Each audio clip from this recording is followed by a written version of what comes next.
Mari kita berdoa. Terima kasih Bapa, terima kasih Tuhan Yesus, terima kasih Roh Kudus. Kami telah bersekutu dengan tubuh dan darah-Mu Yesus. Sebentar kami akan mendengarkan sebagian daripada kebenaran firman-Mu ya Bapa.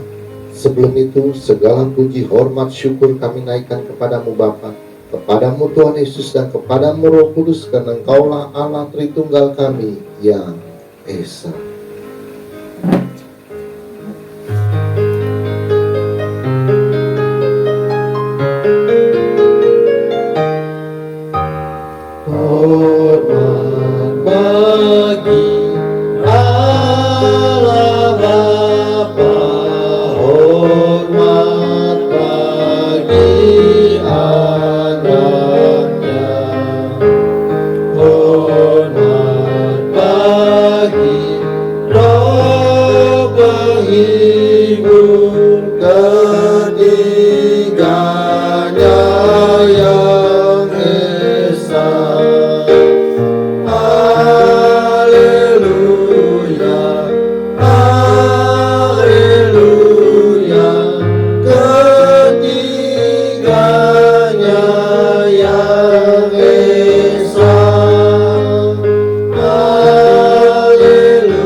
Berikanlah kami pengetahuan, pengertian, dan akal budi-Mu ya Tuhan, supaya kami menjadi orang bijaksana dan rendah hati seperti diri-Mu. Urapi hamba-Mu pada saatnya Bapa, Kau menjamal ya bibir hamba-Mu Roh Kudus, supaya apa yang hamba perkatakan menjadi kebenaran-Mu yang sempurna di akhir zaman ini Tuhan. Sembunyikan hamba-Mu di balik salib-Mu, biarlah Engkau semakin besar dan hamba-Mu semakin kecil. Persiapan hati kami, bagikan yang subur dalam hati kami, supaya firman-Mu yang berbentuk logos tulisan mati menjadi rema dalam kehidupan kami. Terima kasih Bapa, terima kasih Tuhan Yesus, terima kasih Roh Kudus. Di dalam nama Tuhan Yesus kami telah berdoa dan mengucap syukur. Haleluya. Kita yang percaya katakan amin. Mari kita ucap salam kita, 1, 2, 3. Salutam en Christo en dunameon energi mata. Salam di dalam Kristus, di dalam kuasa mujizatnya. Amin. Silahkan duduk. Shalom semuanya. Sampai jam 12. Oke. Sampai nomor 5. Brian Siwawarta sudah di video terakhir di Melanie Ricardo mengatakan mengundurkan diri dari kependetaannya. Jadi mungkin dia nggak enak juga, ya kan, dari Sabang sampai Merauke dikritisi. Nomor 5, oke. Dia juga, Brian Siwawarta juga tidak percaya bahwa Alkitab tidak pernah salah atau Bible inerrancy. Alkitab tidak pernah salah itu inerrancy artinya Alkitab tidak ada salahnya dalam bahasa aslinya ya. Jadi bukan terjemahan LAI-nya, tapi dalam bahasa aslinya. Jadi kalau misalnya kita ada terjemahan dari LAI yang kurang tepat, kita selalu mengoreksinya dengan bahasa aslinya. Jadi ini Bible Indonesia artinya tidak ada salahnya dalam bahasa aslinya. Kalau terjemahannya bisa kurang tepat. Oke, tanggapan Atem adalah jika kita membaca Alkitab dan dalam hati kita timbul bahwa Alkitab ada yang salah, maka itu bukan Alkitab yang salah, tetapi otakmu yang salah. 6, dia juga berkata Alkitab itu banyak kontradiksi. Dengan contoh perintahnya menikah satu perempuan dengan satu laki-laki. Perintahnya. Satu dia bilang begini argumennya. Satu perempuan, dua laki kan salah katanya. Kalau dua perempuan, satu laki juga salah. Laki-laki dan perempuan, laki-laki dengan laki-laki, perempuan sama perempuan juga salah. Tapi permasalahan dia bilang faktanya Daud istrinya 8. Salomo istrinya 700, gundiknya 300. Jadi kita harus berpikir ulang, kata Brian. Semua hal ini kan yang Alkitab tulis, dia bilang. Jadi dia pernah pikir perintahnya satu laki satu perempuan. Dua laki satu perempuan salah. Dua perempuan satu laki salah. Perempuan sama perempuan salah, laki sama laki salah juga. Tapi faktanya dia bilang Daud istrinya 8. Salomo istrinya 700. Ini bukan perintahnya yang salah ya. Bukan perintahnya salah. Yang salah di mana? Manusianya, prakteknya yang sontoloyo. Harus saya sudah bilang. Kita ngomong ulang lagi. Homoseks LGBT itu sebelum Nabi Musa, itu kan belum ada perintahnya, benar? Homoseks dan segala macam itu, perintah incest itu semua setelah ada Musa. Sebelumnya Abraham belum ada. Sodom dan Gomora belum ada. Nabi Lot belum ada, semua belum. Walaupun perintah itu belum ditulis dan diberikan kepada manusia, tetapi di dalam hati Tuhan, di dalam dirinya Tuhan, bahwa LGBT adalah dosa. Setuju ya? Tapi kan karena perintahnya belum ada, manusia tahu nggak kalau incest itu salah? Perintahnya belum ada, manusia tahu nggak? Makanya terjadilah namanya Lot sama kedua anaknya. Mereka nggak ngerti, yang ngajarin siapa. Saya selalu mengulang-ulang kalau di rumah sama istri saya bilang, sayang, kita ini manusia kalau bukan Tuhan yang ngajarin, gila semua. Ternyata waktu perintah itu belum ditulis, jalannya miring semua manusia. Sebelum Lot itu kan Sodom dan Gomora. Dari kata Sodom, sodomi loh. Laki sama laki, perempuan sama perempuan. Kalau Tuhan nggak ada yang ngajarin, lihat jalan prakteknya salah semua. Terus mereka bisa dipersalahkan nggak? Enggak. Tapi di dalam diri, di mata Tuhan salah. Tapi nggak bisa dihukum karena namanya ranah retroaktif. Seseorang dalam hukum itu namanya ranah retroaktif. Seseorang tidak bisa dihukum kalau hukumnya belum dibikin. Sama, di zaman Soeharto belum ada undang-undang KDRT. Makanya di zaman Soeharto itu dipukul semua sampai biru-biru, istrinya nggak ada yang berani melapor. Karena undang-undang KDRT belum ada. Bisa nggak dihukum? Terus anggaplah, sekarang dulu terjadinya mukulnya zaman Soeharto, oke? Terus dituntutnya zaman sekarang, zaman Jokowi. Bisa nggak orang itu dihukum? Bisa nggak? Ayo. Naboknya waktu itu sampai biru itu di zaman Soeharto, terus nuntutnya di zaman Jokowi, bisa nggak? Nggak bisa, karena waktu dia terjadi pemukulan itu di zamannya Presiden Soeharto. Undang-undang itu tidak bisa berlaku mundur. Jadi dibikinnya zaman SBY itu berlaku di zaman Soeharto, nggak bisa. Nggak ngerti anak-anak juga. Walaupun Anda nanti sekolah STT, nanti semuanya, STT itu belajar teologi, tetapi tidak belajar tentang hukum. Harus ngerti hukum. Karena Tuhan adalah sumber daripada segala hukum. Jadi kalau Anda pernah mukul istri di zaman Soeharto, dituntut sekarang nggak bisa. Karena waktu terjadi pukul, itu belum ada undang-undangnya. Undang-undang KDRT dibikin tahun zaman SBY. Nah, waktu terjadi incest, sodomi, di mata Tuhan itu melanggar kekudusan. Tetapi manusianya tidak bisa dihukum masuk neraka. Karena apa? Ya, Isakar? Karena undang-undangnya belum ada. Nah, belajar nih, Isakar. Jadi waktu terjadi Sodom dan Gomora, itu undang-undangnya belum ada. Tapi di mata Tuhan tak salah nggak? Iya.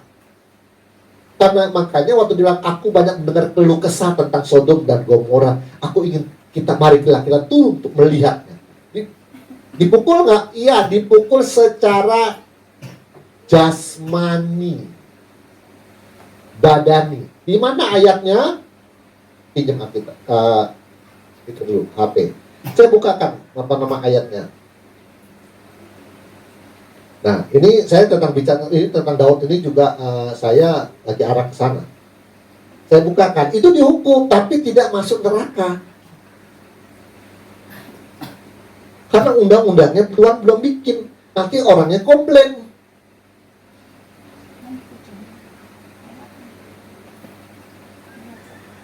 1 Petrus 4:6. 1 Petrus 4:6. Coba dibacakan nih 1 Petrus 4:6 nih. Nih, ada yang mau pegang mic? Nih, dibacain 1 Petrus 4:6. Apa boleh punya itu? Coba 1 Petrus 4:6. Cah. Ya siapa? 1 Petrus 4:6. Mereka tidak dihukum secara jiwanya, rohaninya, tapi dihukum secara apa? Karena itu kan belum ada undang-undang. Jadi Tuhan yang ngerti hukum, oh Anda tuh masih bodoh, sontoloyo, makhluk purba semua, nggak ngerti hukum. Tuhan sudah tahu. Kalau Tuhan adalah sumber daripada segala pengetahuan. Oke, 1 Petrus 4:6. Yo, silakan. Baca aja 1 Petrus 4:6. Baca aja.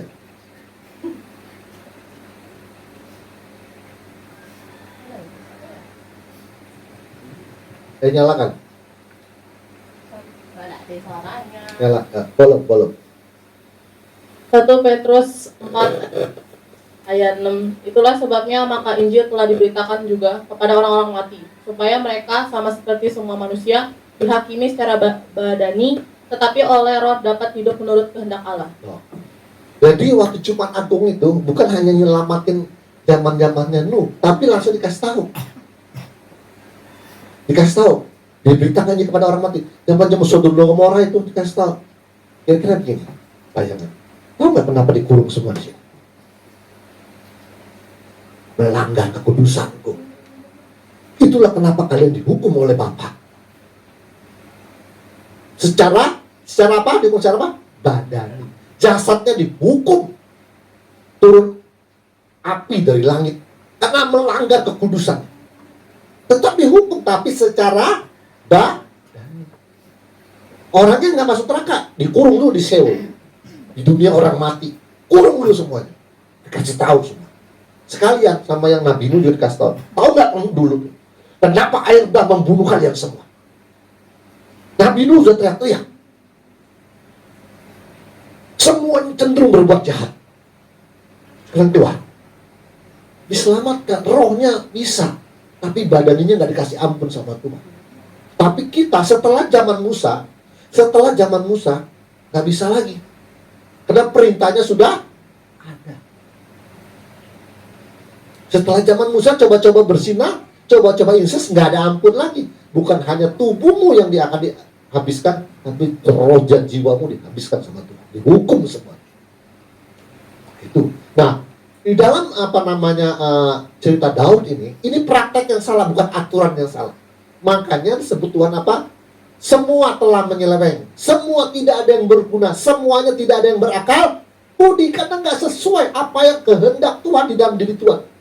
Tidak sesuai apa yang Tuhan mau, tidak sesuai dengan apa hukum yang dalam diri Tuhan itu. Itulah tugasnya Ateb sebagai penuntun orang buta, pendidik orang bodoh, penerang dalam kegelapan. Anda sudah mengerti tentang apa yang Tuhan mau. Itu tugas kita. Memang saya sudah bertonton, sudah renungin. Saya ini kok kayak kalau suruh beritakan Injil tuh kayaknya nggak punya semangat saya. Kok Pak? Kita orang Kristen kan ada ayatnya Pak. Beritakanlah Injil pada segala makhluk. Ada lebihnya, baptislah mereka dalam nama Bapa. Iya, tapi saya suruh beritakan Injil, nggak ada beban saya. Saya lebih terbeban di dalam. Sesama Kristen saya kasih tahu. Saya di sini sedang memperbaiki akhlak-akhlak dalam Kristen yang bobrok. Saya kalau ketemu orang nginjil malas saya. Nggak niat sama sekali. Cuma saya hanya kalau dia pemikirannya salah, saya perbaiki pemikirannya aja. Kalau dia perilakunya salah, cuma saya kasih tahu doang. Nggak pakai firman. Itu harusnya salah kok, harusnya begini. Saya aja gitu dong, nggak ngomong firman. Karena memang nggak ada beban dalam hati saya. Atau salah atau benar itu urusan Tuhan. Karena setiap hamba Tuhan dipanggil itu dia punya visinya masing-masing. Pak Niko dengan memperbaiki praise and worship, pujian penyembahan dalam restorasi pondok Daud, dia kesana aja pernah nggak berita Injil? Nggak pernah dia. Pak Paretnya dipanggil untuk apa? Untuk perjamuan kudus dan minyak urapan dan siap ke sorga. Dia ke sono aja khotbahnya tiap hari. Sampai dia mati khotbahnya itu aja. Dan saya juga, saya khotbahnya apa? Ya tentang akhlak, tentang adab, tentang ketaatan dan kudusan dan kesucian. Nah, pernah saya berita tentang Injil. Kalau nanti misalnya ada yang terbeban, Pak, saya mau menginjil ke daerah-daerah, Pak. Di sana saya akan buka gereja baru atau buka pelayanan baru. Enggak apa-apa kalau memang lulusan dari ATM, saya siap untuk membiayai. Amin, Pak. Karena kamu punya beban itu. Arti Tuhan sedang menaruh beban itu dalam hatimu. Berangkatlah, saya ongkosin semua. Ya kan, kalau sampai sana kan harus makan juga. Enggak apa-apa, dari situ tetap digaji kok. Kamu tinggal di sana, carilah di sana, keluar duduk, segala macam, kamu saya gaji, yang bulan saya transfer 5 juta. Hasilkan jiwa-jiwa di sana. Jadi baru buka gereja ATM di sana udah jadi. Saya begitu, karena memang dari beban saya nggak ada niat untuk memberitakan Injil itu supaya menjadikan bangsa, enggak. Saya sedang memperbaiki yang Kristen. Saya nggak tahu kenapa begitu pertimbangannya Tuhan, saya nggak tahu juga. Mungkin Tuhan berpikir sekarang sudah zaman internet, sudah ada Facebook, sudah ada YouTube, ya kan? Sudah Instagram. Semua juga ngomongin firman tuh. Yang khotbahnya direkam, di-upload itu sudah memberitakan firman. Masalah terima nggak terima urusan yang dengar kan begitu. Tapi kemudian saksian dari beberapa yang bikin konten, saya menjadi Kristen katanya karena sering dengar pujian-pujian penyembahan di YouTube katanya. Ya oke, itu cara Tuhan lah. Tapi saya pribadi nggak ada beban untuk memberitakan Injil. Karena mau bilang salah, tanya Tuhan saja. Benar dan salah itu tanya Tuhan. Karena Tuhan tidak memberikan beban di dalam hati saya. Saya sedang memperbaiki kekristenan untuk persiapan pengantin mempelai di waktu apa? Pengangkatan di rapture. Saya sedang mempersiapkan kekristenan. Nah, ini bukan aturan yang salah, tapi apa? Prakteknya salah. Jadi kalau Brian Siwata bilang bahwa itu kontradiksi, enggak. Manusianya yang sontoloyo, manusianya yang bobrok akhlak, bukan aturan Tuhannya. Tapi kenapa ditulis? Oh ya gampang aja. Tuhan itu kan tidak pandang bulu, dia apa terbuka. Dosa pun diceritakan. Daud dosanya sampai membunuh Uria, diceritain. Dia mau kasih tahu, sungguh tak ada yang berakal budi. Kalau itu tutupin nanti kelihatan, oh Nabi itu hebat, nggak ada dosanya. Tuhan bilang, Nabi juga lihat tuh. Rasul lihatin semuanya, nggak ada bedanya semuanya. Aku sudah berfirman, tidak ada yang berakal budi. Jadi dia tunjukin semuanya. Kebobrokan dari zaman Adam terus sampai sekarang ini, dia tunjukin semuanya. Bukan perintahnya yang salah, tapi apa? Prakteknya yang salah. Itu bukan kontradiksi. Wah, sekarang kita udah teriak-teriak juga kok tentang jangan berzina, jangan selingkuh. Banyak orang keseringan selingkuh, ya banyak. Ya tadi di YouTube ini. Ya tadi di Facebook beritanya. Dia udah teriak jangan cinta uang. Prakteknya masih banyak cinta uang nggak? Kristen? Iya. Jangan nilep uang perusahaan, jangan mencuri. Prakteknya banyak nggak salesnya yang curang sama perusahaan? Banyak. Termasuk saya dulu kok. Kalau dulu saya uang promosi, bukan itu uang promosi apa? Namanya kalau misalnya itu apa namanya toko ini dapat kulkas ya, dapat kulkas itu nggak saya anter, saya taruh di rumah. Oh tokonya nggak tahu kok, tokonya itu nggak tahu bahwa dia dapat bonus, misalnya rice cookernya nggak tahu, itu maunya saya. Kita dulu ada 8 sales, saya cerita masa lalu saya, itu bukan perintah Tuhan yang salah, tapi saya yang nggak benar. Rice cooker bawa pulang. Tokonya nggak tahu dapat bonus rice cooker, saya bawa pulang aja. Terus dari mana Pak minta stempelnya? Gampang aja, saya kasih kaos 2 biji. Pak pinjam stempel kok ya? Saya stempel sendiri itu tanda terima. Tanda terima rice cooker. Misalnya Yongma. Nah, itunya apa? Saya kasih kaos 2 biji. Kok pinjam stempel? Oh lah, iyalah deh. Saya stempel sendiri. Nah, bahwa engkau sudah terima. Karena yang stempel saya sendiri, engkau nggak tahu. Itu kerjaan saya dulu. Ini bukan perintahnya yang salah, orang yang salah. Setelah saya masuk dalam solid temple, baru terjadi pencerahan. Gila saya, Kristen menggila saya bilang. Terbuka semua saya.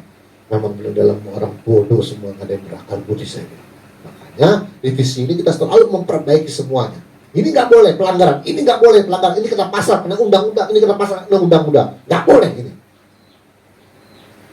Oke, terusnya. Tanggapan ATM. Ini adalah otak yang salah, bukan Alkitab yang salah. Perintah Tuhan itu tidak pernah berubah. Kejadian 2:24. Sebab itu seorang laki-laki akan meninggalkan ayahnya dan ibunya dan bersatu dengan istrinya sehingga keduanya menjadi satu daging. Perintahnya nggak pernah berubah. Ya, satu laki-laki dan satu perempuan. Prakteknya sontoloyo itu bobroknya akhlak manusia, memang tidak ada yang berakal budi. Diulang lagi oleh Yesus, Matius 19:4. Jawab Yesus, tidakkah kamu baca tuh? Diulang lagi bahwa ia menciptakan manusia sejak semula, menjadikan mereka laki-laki dan perempuan. Dan firman-Nya, sebab itu laki-laki akan meninggalkan ayah dan ibunya dan bersatu dengan istrinya sehingga keduanya menjadi satu daging. Diulang lagi. Manusia dalam ketidaktahuannya, dengan tidak sengaja dan dalam ketidaktahuannya tidak bisa melakukan apa yang menjadi kehendak Allah. Itu yang namanya berdosa. Kan ada tiga tingkatan. Tidak tahu dan tidak sengaja. Tidak tahu yang tidak nge. Tahu, orang bisa juga tahu nggak mencuri, tapi tidak sadar, tidak sengaja melakukannya, tidak nge. Ada yang tahu sengaja, ini yang bahaya yang ketiga. Kelas-kelas yang di ruangan ini nih level 3 nih. Yang di ruangan ini level 3 saya kasih. Saya dikomplain loh, saya posting Kristen yang merokok adalah Kristen yang tidak benar karena tidak menjalani kehidupan suci. Dikomplain loh di kolom komen loh. Pak D, yang merokok mah nggak termasuk dalam kesucian Pak D. Gitu. Memang nggak berakal budi saya. Saya tanya balik, menurut hati nuranimu ngerokok itu berkenan atau tidak? Tanya hati saya bilang, menurut hati nuranimu ngerokok itu berkenan atau tidak? Tolong jawab. Secara hati nurani aja tidak berkenan, apalagi Tuhan. Kalau secara hati nurani, pertapa suci, orang-orang yang melakukan meditasi, secara hati nurani, dia tahu merokok itu salah, dan dia tidak lakukan sampai mukanya bercahaya kayak Dewi Kwan. Dia tahu loh. Apalagi kita yang pakai Alkitab. Betapa tidak berakal budinya Anda. Anda tuh kalah dong sama-sama orang yang bertapa itu. Anda kalah sama si Buddha Gautama, Anda kalah dengan Dewi Kwan, Anda kalah dengan Tom Santo. Tom Santo guru suku kok emang ngerokok kan? Karena mereka nggak punya Alkitab loh. Tapi mereka tahu merokok itu tidak berkenan. Dia tahu merokok itu ada perbuatan yang akan menghasilkan karma. Dia tahu loh. Nggak pakai Alkitab. Kenapa kita pakai Alkitab begitu bobroknya? Alkitab sudah bilang, marilah kita menyucikan diri dari pencemaran jasmani dan rohani. Benar ayatnya begitu? Itu kan mencemari. Itu baru level 1 Pak. Naik level 2. Temanya apa? Semua apapun yang kuciptakan adalah berguna dan halal. Aku ingin bertanya kepadamu, Hedi anakku, untuk kepentingan apa kau menggunakan zat itu?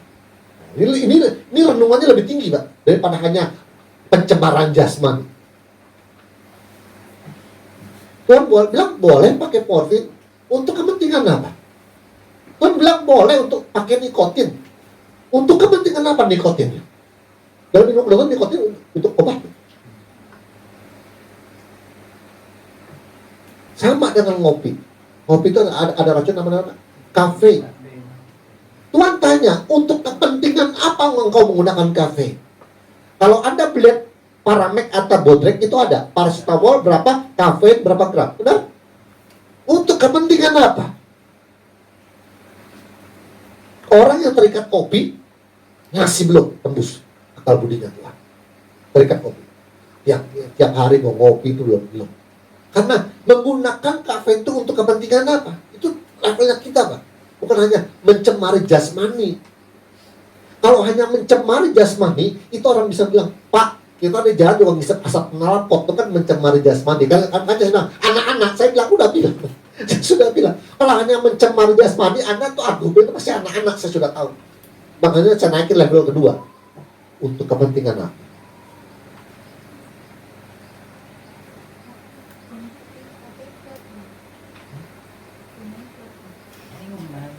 Kita katanya membuang namanya zat CO2, karbon dioksida, benar? Kita kalau napas membuang zat sisa pembakaran namanya CO2, benar? Karbon dioksida. Ternyata kalau ada siang-siang duduk di bawah pohon, Anda merasa enak adem. Tahu nggak apa yang terjadi? Tahu nggak pengetahuan? Pohon untuk fotosintesa dia memerlukan karbon dioksida. Dia mengeluarkan O2. Jadi bertukar energi kita di bawah pohon, makanya adem. Pengetahuannya sampai ke sana nggak? Kecuali Anda nggak pernah baca Google. Kalau saya tiap hari kontak-kontak Google. Kan semuanya itu sudah ada keteraturan. Tuhan sudah atur semuanya. Yang kita merasa itu racun sisa pembakar, tapi digunakan oleh tumbuh-tumbuhan, diperlukan oleh tumbuh-tumbuhan. Makanya saya bilang, untuk kepentingan apa? Kalau seandainya pohon ditanya, pohon, kenapa sih kamu ngisep sisa pembakarannya manusia CO2? Tuhan, untuk kepentingan fotosintesa. Seandainya tumbuh-tumbuhan bisa ngomong, dia akan jawab itu. Untuk kepentingan fotosintesa. Bisa dipersanakan tumbuh-tumbuhan? Enggak, benar argumen dia. Saya bikin khayalan sedikit supaya Anda terbuka pencerahan. Betapa bobroknya kalau Anda bilang merokok itu ada sesuatu yang merupakan bukan kesucian. Merokok itu bersangkutan dengan kesucian. Kok samcong guru sembako ngaji nggak ngerokok? Apalagi kita mau standarnya Tuhan Yesus. Itu harus bersih semuanya itu. Sempurna. Oke, terus. Jadi apa tadi? Pertama, tidak tahu, tidak sengaja. Tahu, tapi tidak sengaja. Yang ketiga adalah apa? Tahu dan sengaja. Itu di levelnya ATM yang level 3. Tahu dan sengaja. Coba-coba aja. Kalau tahu sengaja begini loh. Kita udah tahu nih. Maling itu apa namanya dosa kan? Tapi karena kita beras nggak ada di rumah udah maling dikit. Itu Anda sengaja, Anda udah tahu.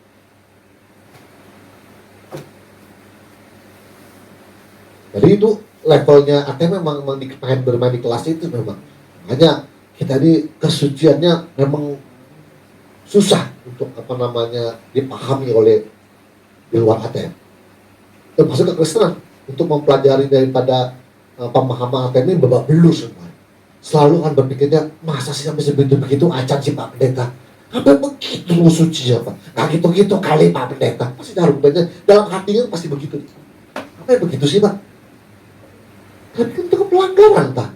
Bukan masalah sampai begitunya, tapi itu kan pelanggaran. Berbohong itu untuk bercanda itu pelanggaran loh. Coba baca di Alkitab, ada nggak Yesus itu bercanda berdosa? Oke. Apakah karena belum ada perintah jangan poligami, lalu Tuhan menyetujui poligami? Apakah itu berarti kan belum ada perintah Pak poligami, jadi boleh poligami, Pak? Apa begitu pengertian? Nih, di dalam dunia doktrin, ya, saya bahas ini. Kita dikit-dikit aja supaya lebih ngerti. Di dalam doktrin teologi, kalau mereka belum ada perintah, mereka berpaham Tuhan memperbolehkan. Di dalam dunia doktrin teologi, Tuhan memperbolehkan. Mereka berpaham dalam dunia teologi, kalau belum ada perintah, diperbolehkan oleh Tuhan. Lucifer juga belum ada ditulis jangan sombong, kenapa diusir? Saya tanya tuh. Sodom dan Gomora itu homoseks, belum ada perintah, kenapa dihanguskan? Bukan karena tidak ada perintah terus diperbolehkan. Makanya karena mereka nggak tahu jawabannya aja. Oh Pak D kan jawab belum ada perintah. Makanya masih diperbolehkan Tuhan. Makanya kita bisa beranak cucu dari Adam dan Hawa Adam dan Hawa tuh anak-anaknya pada kawin sama adik-adiknya, Pak De, sama adik sama kakaknya. Anak Adam itu Kain Habel, ya kan? Oke, terus kan Habel mati, tinggal Kain, terus kan beranak lagi namanya Habel. Terus Habel kan beranak anak-anaknya adik, terus dikawin tuh sama adik-adiknya gitu. Diperbolehkan Pak De, karena belum ada perintahnya.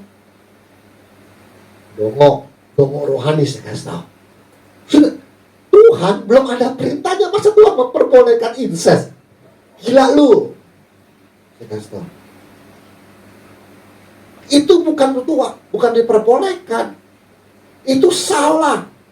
Itu melanggar kekudusan Tuhan, melanggar kesucian Tuhan. Kalau sampai adik-adiknya, anak-anak Adam itu saling kawin-mengkawin, itu melanggar itu. Kalau itu sampai diperbolehkan,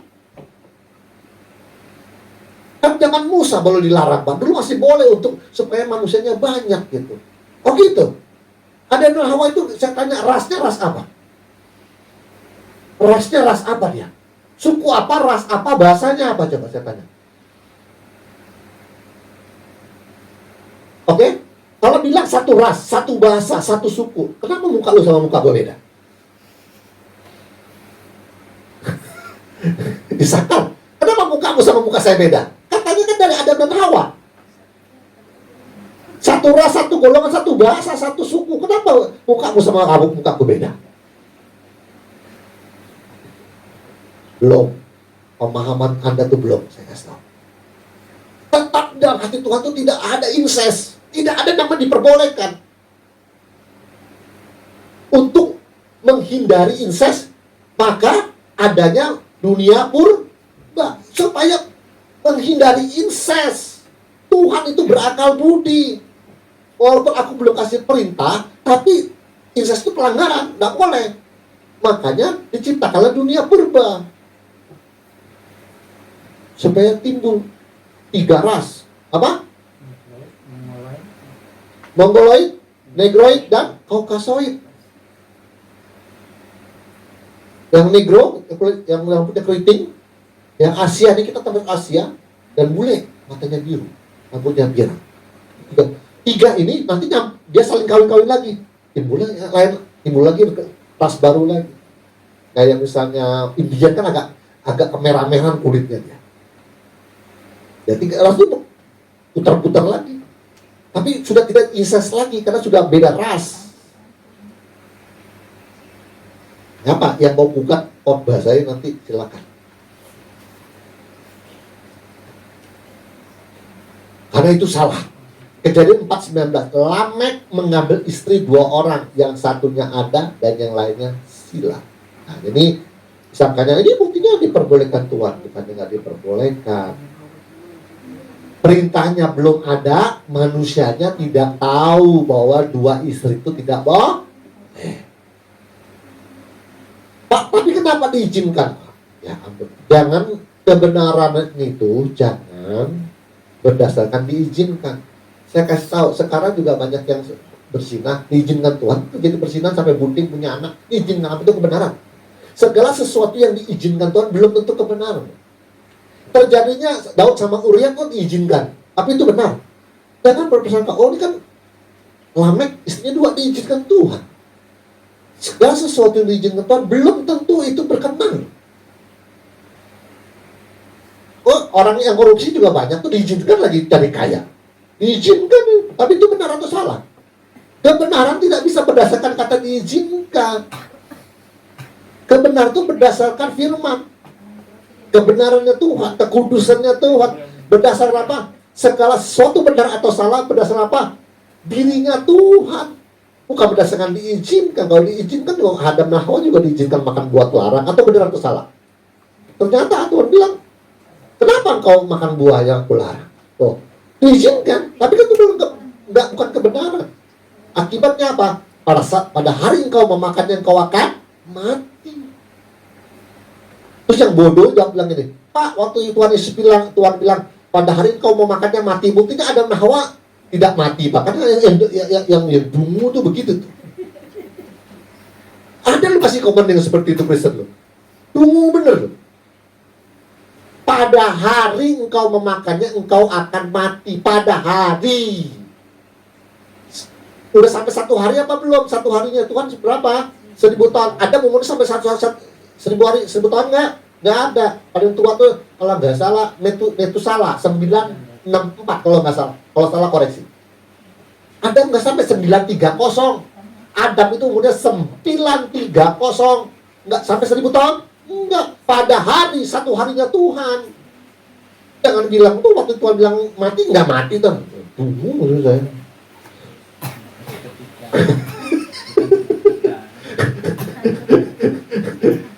Kembali lagi, Bible inerrancy. Alkitab tidak bersalah. Yang salah siapa? Otakmu yang salah. Oke, sampai sini dulu kali ya. Oke, satu lagi, incest. Apakah karena belum ada perintah jangan incest, lalu Tuhan menyetujui incest? Contohnya Lut, ya. Contohnya apalagi sebelum Nuh katanya itu dipercayai masih incest. Jadi sebelum Nuh, jadi lahirlah orang-orang raksasa itu. Artinya itu hasil incest itu. Ada lagi dia memakai kitab Henok. Di dalam kitab Henok katanya Lucifer, ya, malaikat-malaikat yang jatuh dari langit lalu datang mengawini anak-anak manusia, menyetubui, lalu lahirlah orang-orang yang gagah perkasa di zamannya. Malaikat bersetubuh dengan jasad manusia. Ini di dalam dunia santet juga belum pernah dengar saya. Alam roh bersetubuh dengan alam fana dan dunia santet saya belum pernah dengar saya. Jadi khayalannya begitu luar biasa manusia ini. Atas dasar kitab Henok. Saya kasih tahu kitab Henok itu diakui nggak di kanonisasi? Enggak, keluar cuma ada 66. 39 sama 27 total 66. Kenapa dikeluarkan? Orang yang memilih-milih itu para bapak-bapak gereja yang dulu milih-milih, oh ini bukan firman Tuhan, ini keluar. Ini Matius masuk nih kitab Kejadian masuk nih, ini keluar. Sampai akhirnya total sekarang 66. Itu dibimbing Roh Kudus atau tidak? Iya. Makanya sudah dikeluarin semua. Untuk hikmat mereka atas Roh Kudus. Ini kayaknya bukan firman Tuhan nih, kitab nih. Ini buatan orang kaya zaman dulu nih. Dikeluarin semuanya. Sisalah 39 dan 27. 66 total. Itu ada artinya loh. 6 itu lambang manusia. Artinya Alkitab itu untuk siapa? 6 manusia. Dan dilakukan selama 6.000 tahun. 66. Perintahnya bukan untuk setan, perintahnya bukan untuk Tuhan, perintahnya untuk yang diciptakan pada hari ke-6 manusia. Perintah Alkitab itu untuk manusia, bukan untuk siapa-siapa, untuk manusia. Tapi seandainya ada satu oknum yang maha kuasa masuk dalam dunia manusia, dia harus taat nggak? Seandainya ada satu makhluk apapun yang masuk dalam dunia manusia, dia wajib melakukan nggak? Ya, contohnya siapa? Tuhan Yesus. Oknum yang luar biasa dan biasa, dia masuk dalam dunia manusia, maka dia harus mentaati undang-undang Alkitab. Karena apa? Dia masuk ke dalam dunia manusia. Ya perintah. Makanya Pilatus mengatakan, tidak kutemukan kesalahan apapun yang setimpal dengan hukuman mati. Kita harus mengikuti jejaknya, kata Ibrani. Dia dari mulanya tidak berdosa. Tipu bibir tidak ada di dalam mulutnya. Ketika ia dicaci, ia tidak membalas. Waktu ia dimaki, tidak membalas. Tapi ia menyerahkan kepada dia yang menghukum dengan adil. Tuhan itu tuh taat firman loh. Satu-satunya makhluk Tuhan yang total 100% tidak ada celahnya. Total soal manusia yang namanya Tuhan Yesus. Makanya kita harus mengikuti jejaknya. Kalau nggak dibimbing dengan Roh Kudus bisa nggak? Nggak bisa. Makanya tiap bulan kita rema Kristus. Ini rema terbaru. Kalau cuma baca Alkitab, Pak, ngerokok bukan kesucian, Pak D. 18 ya, doktrin ya. Incest diperbolehkan, Pak D. Nih itu banyak tuh pada incest tuh, lot sama anak-anaknya diperbolehkan, Pak D. Itu berdasarkan Alkitab, doktrin teologi, itu nggak ada bimbingan Roh Kudus itu. Bimbingan Roh Kudus harus sesuai dengan ini. Saya kasih tahu. Setiap orang ngaku ini rema terbaru, dia harus sesuai dengan ini, sama ini, logika. Dia ada dua, nalar logika dan suara hati nurani. Suatu ada suara yang masuk tidak sesuai dengan hati nurani dan logika, itu dipastikan bukan Tuhan. Masa kan Tuhan melawan hati nurani dan logika manusia? Kan nggak mungkin. Diterima dong. Misalnya ada orang, misalnya ya, kawinilah istrimu, nikahlah banyak-banyak, so memperbanyak apa di bumi ini. Itu kan secara hati nurani. Emang ada perempuan yang pengen dimadu sebenarnya? Gak ada sebenarnya. Cuma kalau diiming-imingi harta mungkin bisa. Ya, makanya orang rata-rata itu diiming-imingi harta. Hidupnya susah, kamu nggak jadi istri kedua saya. Pokoknya kebutuhan kamu saya cukupin. Maksudnya diiming-iming. Nanti kalau lagi diem, ajak ngobrol, kamu sebenarnya menderita kan dengan istri kedua. Ayo, lagi tenang, ajak ngobrol. Baru tuh pancaran suara hatinya baru keluar. Tapi kok kena duit 10 juta, belum sebentar deh. Berak, ditransfer sama suami 100 juta, ya, gelap sebentar. Tenang, diem, ajak ngobrol. Baru suara hatinya keluar. Oke? Tuhan Yesus memberkati dan mari kita berdoa. Terima kasih Bapa, terima kasih Tuhan Yesus, terima kasih Roh Kudus, hamba-Mu telah selesai pada hari ini Tuhan. Kiranya kumpulkan kami di minggu depan dengan tubuh yang sehat Tuhan. Tuhan pakailah hamba-Mu Tuhan, secara akal budi dapat dipertanggungjawabkan, secara perilaku tidak ada bengkoknya Tuhan, secara kehidupan suci sempurna Tuhan. Bimbinglah hamba-Mu Tuhan.